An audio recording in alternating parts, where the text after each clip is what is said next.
In 2021, seriously, guys, 62. And here's the thing. It wasn't just against anybody. It was against the Blazers, a really good team. So, Stephen A., what did the performance tell you about him?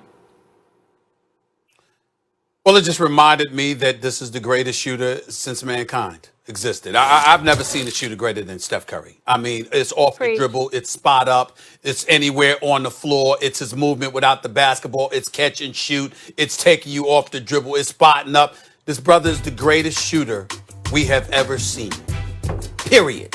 And when you take that into consideration and you just tickle your imagination as to when Klay gets back, the Golden State Warriors will be back at the very least in the conference finals because they're just too lethal of marksmen to ignore. I want to put this into consideration. Steph Curry is considered to be struggling.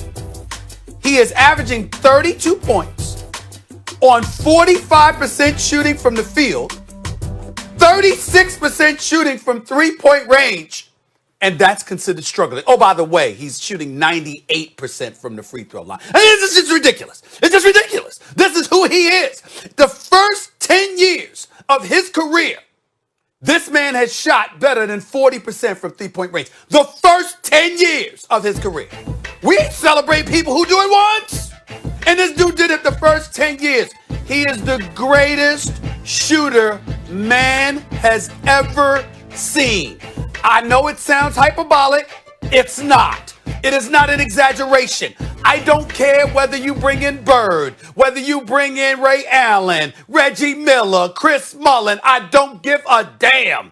There has never been a shooter this great. And when Klay gets back, look the hell out. Golden State is going to be immediately back in championship contention. And by the way, I like that kid Wiseman.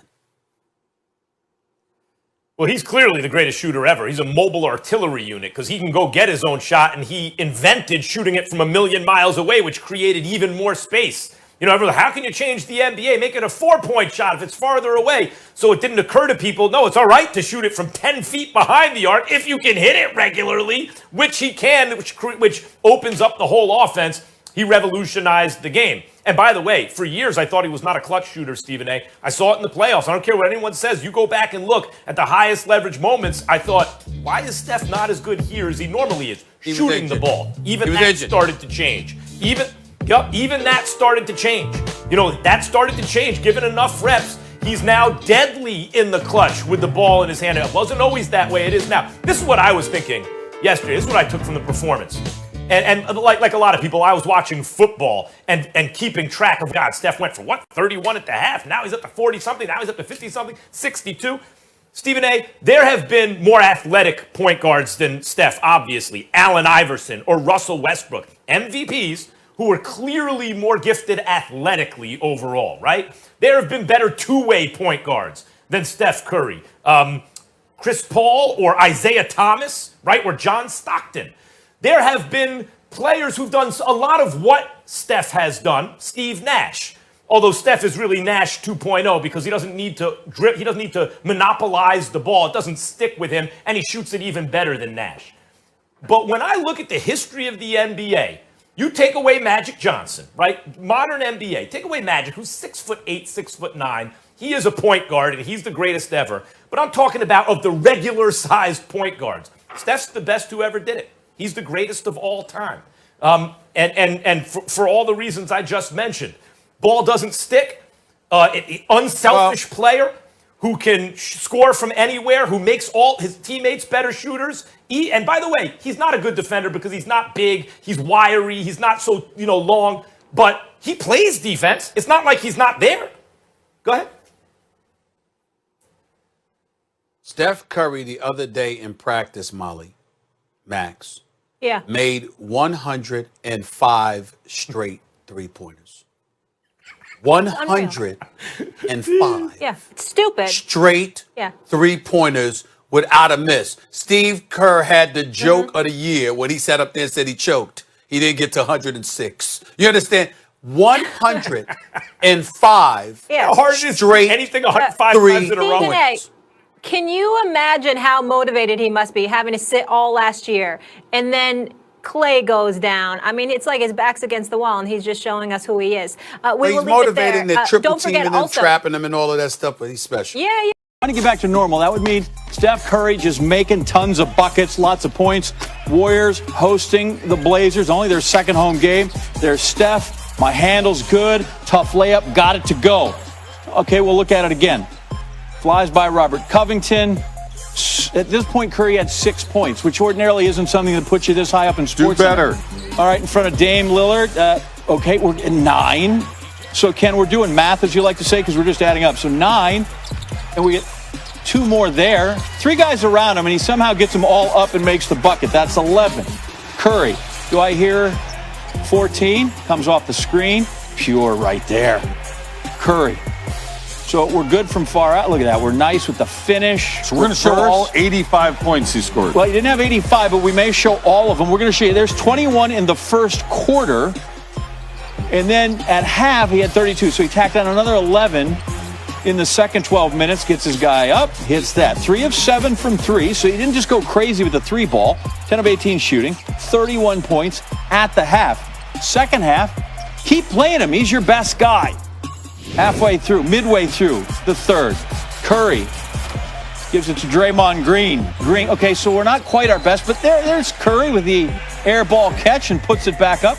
Might have been a very clever pass. Michael Cage rebound. I doubt that, but that's what we'll call it. Curry, crossover 3, step back from a little farther out. Now we got range. That's 40. There's Curry. That's 45 as we close out the third quarter there with his team up by 16. So 13 in the third to make it 45. And then in the fourth, he was really good again.